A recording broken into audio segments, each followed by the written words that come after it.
आप बोलते हो कि हमारे बदअखलाकी और बदअमाल की वजह से ये सारी चीज़ें हैं, तो मैंने तो फिर तो ये दुआ से और हमारे अच्छे अमाल होने के बाद में क्या ये सारी चीज़ें सही हो जाएगी, ऐसा हो सकता है क्या?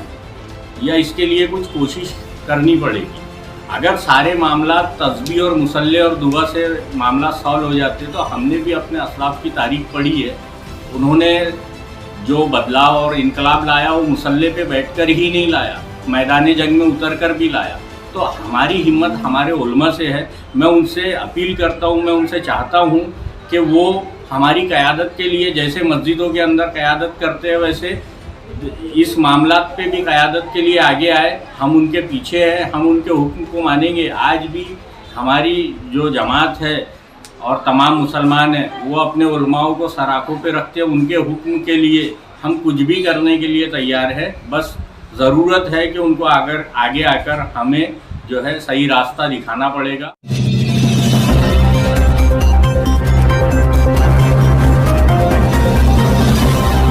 वैचारिक दृष्टि से अगर देखा जाए तो हिंदुस्तान की जो सियासत चलाने वाली सरकारें हैं, मैं उन्हें नपुंसक कहूँगा, क्योंकि दंगा किसी जात या किसी धर्म को देखकर हो या आम तौर पर किसी भी चीज़ को लेकर हो, इसकी सारी जिम्मेदारी, इसको कंट्रोल करने की जिम्मेदारी शासन और प्रशासन की होती है। ये चाहे तो 24 घंटे के अंदर वो सारी चीज़ों को रुकवा सकते हैं और ये चाहे तो उसको और हवा देकर टूल दे सकते हैं। लेकिन त्रिपुरा के मामले में हमें ये देखने में आ रहा है कि वहाँ पे पुलिस का दंगाइयों को खुला समर्थन है।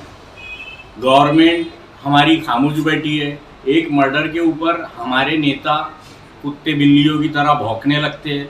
यहाँ पे मस्जिदों को टारगेट किया जा रहा है। जितने सबका साथ और सबका विकास और सबका सत्यानाश करने वाले जितने मंत्री हैं, सब ने अपने मुंह में दही जमा कर बैठा हुआ है। क्या कर क्या रहे हैं? इनके ऑर्डर काम नहीं कर रहे या इनके अधिकारी इनकी नहीं सुन रहे?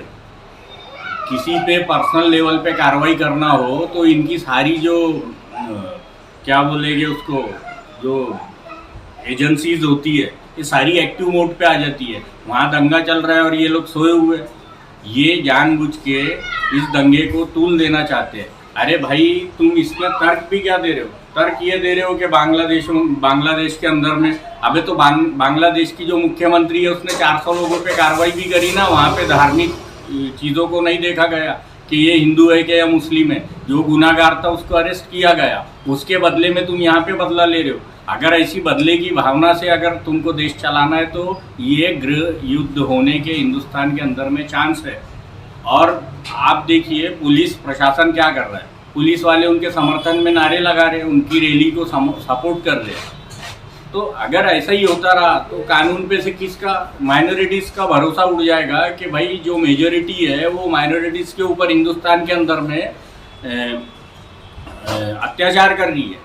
इस अत्याचार का बदला लेने के लिए, बदला नहीं बोल सकते उसको, इसका मुकाबला करने के लिए या सेल्फ प्रोटेक्शन के लिए हमको क्या खुद को तैयार होना है या कानून हमारा रखवाला है? अब देखिए धीरे धीरे कानून के, सरकारों के ऊपर से तो भरोसा उठ चुका है जनता का पूरे हिंदुस्तान के अंदर में, और स्पेशली माइनॉरिटीज़ का। लेकिन अब जो दंगा करके माइनॉरिटीज़ के ऊपर अत्याचार हो रहा है, मुस्लिमों के ऊपर, दलितों के ऊपर, और जो भी माइनॉरिटीज़ आते हैं उनके ऊपर ये जो रौब जमा रहे हैं, ये और पूरे कानून कायदे को अपने अंडर में लेकर उनको अंधा बना दिया जाता है। आप देखो कहीं दंगा हो रहा है और माइनॉरिटीज़ मार खा रही है तो पुलिस वालों को खामोश आंख बंद करके बैठो, और जब वो लोग निकलते हैं तो ये लोग कानून के रखवाले आड़े आ जाते हैं। फिर नेता लोग चिल्लाने भौंकने लगते हैं। तो ये कुल मिला के प्लानिंग के तहत किया जा रहा है और कोर्ट बनाया जा रहा है कि भाई बांग्लादेश में ऐसा हो रहा है, उसकी वजह से हम यहाँ पे ये कर रहे हैं। अबे दुनिया के, इंडिया के बाहर हो रहा, तुम वहाँ जाके करो ना अगर तुम्हारे में दम है तो। और स्पेशली मैं माइनॉरिटीज़ के लोगों को और मुस्लिमों को ये बताना चाहूँगा कि ये जो तुम्हारी खामोशी है, बस ये उसी के साइड इफ़ेक्ट है। आप बर्दाश्त कर रहे, आप अपनी मस्जिदों पे आने दे रहे हो, तो ये तुम्हारे को ज़िल्लत की ज़िंदगी। और उलमा से माजरत के साथ कहना चाहूँगा कि इस पर कुछ नहीं बोलते।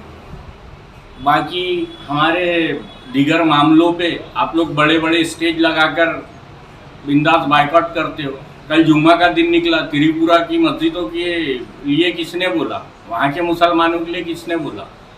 आप हमेशा अपनी बारी आने का इंतज़ार कर रहे हो कि भाई एक दौर ये आएगा, नागपुर शहर के हालात बता रहा हूँ कि अगर यहाँ पे फला मोहल्ले में मसला होगा तो वो बोलेंगे वो मोहल्ले का मसला है, हम क्यों देखें। अरे इतनी जो बुज़दिली है ये किस वजह से? आप ज़बान से भी बोलने के लिए तैयार नहीं हो। ऐसी कोई खबर तो नहीं मिली, लेकिन किसी एक शख्स ने कहा कि मैंने किसी आलिम साहब से सवाल किया कि हज़रत ये जो त्रिपुरा में हो रहा है और मस्जिदों के ऊपर आँच आ रही है, मुसलमानों के ऊपर जुल्म हो रहा है, तो इस पर क्या? तो उन्होंने एक अल्फाज में उसके सारे सवाल का जवाब दे दिया कि हमारे बद अखलाकी और बद आमाल है जिसकी सज़ा हम भुगत रहे। लेकिन उस पर ये नहीं कहा कि भाई कि हमें इस पर कुछ करना चाहिए। जब ये इस तरह के आंसर, अगर हमारे इमाम का माना है पेशवा, अगर वो किस डर से या किस वजह से खामोश बैठे हम नहीं जानते। मेरी छोटी ज़बान माजरत के साथ चाहूँगा कि मैं नहीं बोलना चाहता था, लेकिन हमारे उलमा इन सारे मामलात पर खामोश है, तो आवाम क्या करे? हम किसके पास जाए ये मसला लेके? आप बोलते हो कि हमारे बद अखलाकी और बदआमाल की वजह से ये सारी चीज़ें हैं, तो मैंने तो फिर तो ये दुआ से और हमारे अच्छे अमाल होने के बाद में क्या ये सारी चीज़ें सही हो जाएगी? ऐसा हो सकता है क्या? या इसके लिए कुछ कोशिश करनी पड़ेगी?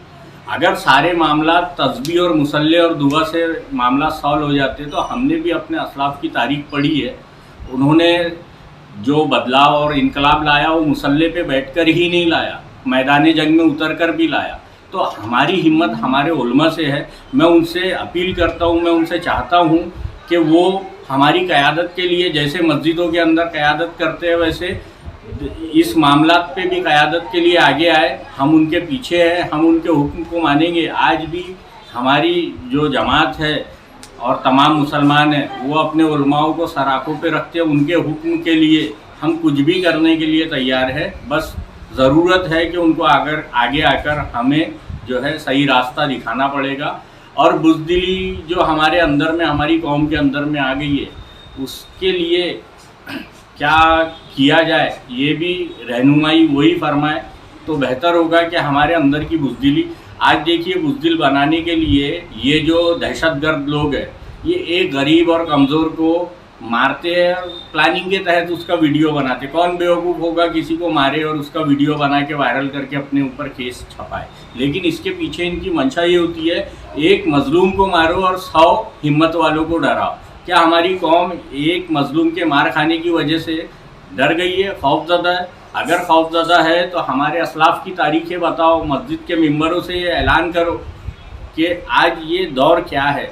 अगर कोई, मैं ज़्यादा बोलना तो नहीं चाहता, अगर कोई हिम्मत वाला और कोई मुजाहिद होता तो आज वो ऐसे मामलात को देखते हुए तमाम मुसलमानों को रोड पे आने की परमिशन दे देता कानूनी एतबार से, क्योंकि हम कॉन्स्टिट्यूशन को मानने वाले हैं। अगर हाँ सपोज यहाँ पे अगर इस्लामी निज़ाम होता तो ऐसे दौर में मेरा मानना है मुझ जाहिल का कि जिहाद का फतवा आ जाता। और ऐसे दहशतगर्दियों से लड़ने के लिए, क्योंकि कानून आज काम नहीं कर रहा है अपना। अगर कानून काम करता तो दंगे और फसाद होने की ज़रूरत ही नहीं होती, वो खुद उस पर कंट्रोल कर लेता। आज लोग अपनी सुरक्षा के लिए खुद इंतज़ाम कैसा करें ये लोगों के अंदर बेचैनी है। आज कानून पे से भरोसा उठ गया।